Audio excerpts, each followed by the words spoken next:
শীতের আবহাওয়া চলে এসেছে সারা বাংলাদেশে। শুধু বাংলাদেশে না, বেশিরভাগ এশিয়া মহাদেশের ভিতরে শীতের আবহাওয়া কিন্তু এই সময়টায় কিন্তু বেশিরভাগ থাকে এবং কি ইউরোপ জুড়েও।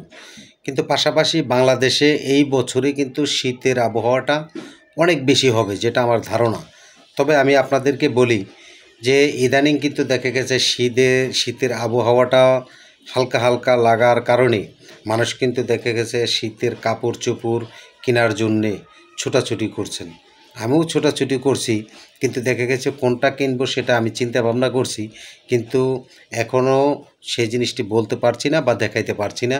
তবে শীতের কাপড় চোপড় কেনার আগে আপনারা আগে চিন্তা করবেন যে কোন কাপড়ের শীতের বস্ত্রটা কিনলে আপনার জন্য পজিটিভ, সেটা দেখে তারপরে কেনার চেষ্টা করবেন। অনেক সময় অনেক বন্ধুরা শীতের কাপড় চিনে না, কিন্তু তারা দেখা গেছে একটা ডিজাইন দেখে ভক্কর চক্কর, অনেক ধরনের ডিজাইন আছে, ডিজাইনের তো কোনো শেষ নেই।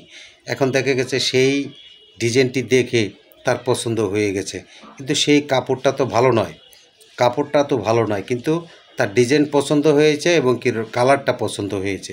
এই কালার পছন্দ হওয়ার কারণে তিনি দেখা গেছে 500 টাকার জিনিস কিন্তু 1000 টাকা দিয়ে কিনে নিয়ে যাচ্ছেন।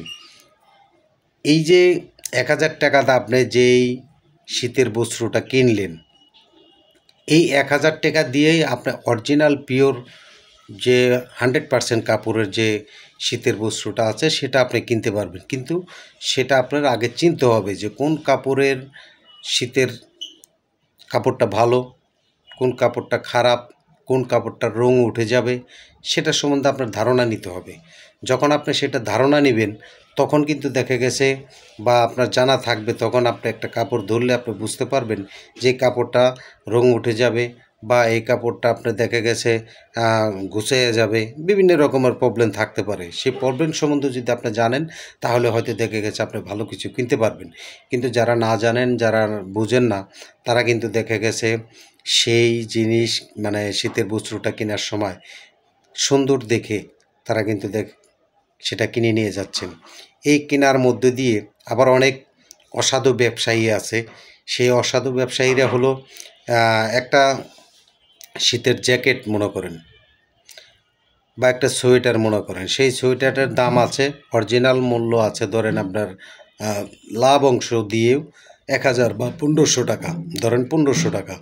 কিন্তু সেই জিনিসটি তার দোকানে বা স্টোরে রেখেছেন তিনি খুচরা বিক্রি করার জন্য, সেই জিনিসটার দাম চাচ্ছে ধরেন 4000 5000 টাকা সাধারণ জনগণের কাছে। এখন আমি ধরেন কাস্টমার হিসেবে দোকানে গেলাম, যাওয়ার পরে যখন ওই জ্যাকেটটির দাম আমি করলাম, আমার কাছে তিনি দাম চাইলেন হয়তো ধরেন 5000 টাকা। আমি সেই জিনিসটি হয়তো আমি ধারণ ক্ষমতা আছে বিধেই আমি সেই জিনিসটির দাম বললাম ধরেন 1000 টাকা থেকে শুরু করলাম, 1000 টাকা। এখন 1000 টাকা তিনি দিবে না সেটাও আমি জানি, যেহেতু এটার মূল্য 1500 টাকা আছে। তখন আমার কি করতে হবে, যদি আমার ওইটা চয়েসফুল হয় তাহলে দাম বাড়াইতে হবে, দাম বাড়াইয়া বলতে হবে যে ভাই আমি এটা আপনাকে 1500 বা 2000 টাকা দিমু, যদি হয় তাহলে আমাকে দিতে পারেন। এই যে কথাটা যখন আপনি বলবেন, সে যদি অরিজিনাল ব্যবসায়ী হয় লাভ কম করবে, কিন্তু সেই শীতের বস্ত্রটি জ্যাকেটটি আপনাকে দিয়ে দিবে। আর যদি দেখা গেছে তিনি লাভ বেশি করতে চান তাহলে কিন্তু দেখা গেছে মোড়ামুড়ি করবেন, ভাই দাম বাড়ান, এত দামি জিনিস আপনাকে দিব কিভাবে।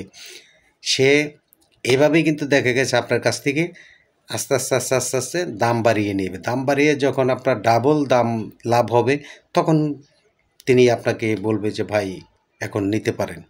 যখন আপনি কিনে আনবেন, এই যে দেখা গেছে আপনি 1500 টাকার জিনিস আপনি 3000 টাকা দিয়ে যে কিনে নিচ্ছেন, এই 1500 টাকা যে আপনার বেশি চলে গেল সেটা কিন্তু আপনার হিসাব করতে হবে। এখন দেখা গেছে হিসাব না করে আপনি একটা শীতের বস্ত্র কিনেছেন, হ্যাঁ কিনতে পারেন, তার কারণ বছরে একটা শীতের জ্যাকেটই তো কিনতে হয়। সেই সুবাদে দেখা গেছে শখের জিনিস 80 টাকা দিয়ে কেনা যায়, এটা কোনো ব্যাপার না।